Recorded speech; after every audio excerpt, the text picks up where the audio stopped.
భారతదేశం ఇప్పటి వరకు మిస్సైల్ లేదా క్షిపణులను సముద్రం కింద నుంచి, భూమి మీద నుంచి, గాల్లోంచి ప్రయోగిస్తుంది.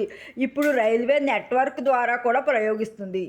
భారతదేశం విజయవంతంగా అత్యాధునిక ఇంటర్మీడియట్ రేంజ్ అగ్ని ప్రైమ్ మిస్సైల్ను రైలు ఆధారిత మొబైల్ లాంచర్ సిస్టమ్స్ ద్వారా ప్రయోగించింది. ఇలాంటి మిస్సైల్ డెవలప్ చేయడం ఇదే మొదటిసారి. ప్రత్యేకంగా రూపొందించిన రైలు బేస్డ్ మొబైల్ ప్లాట్ఫారం నుండి ఈ ప్రయోగాన్ని నిర్వహిస్తారు.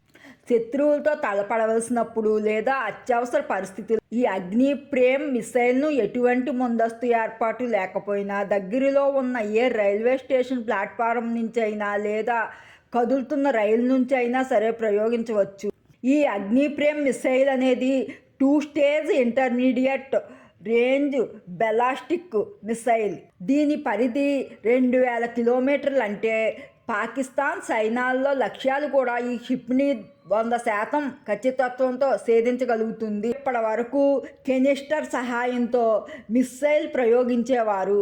అది స్థిరంగా ఒక చోట ఉండడం వల్ల శత్రువులను సులువుగా ఆ ప్రదేశం తెలిసే అవకాశం ఉంది.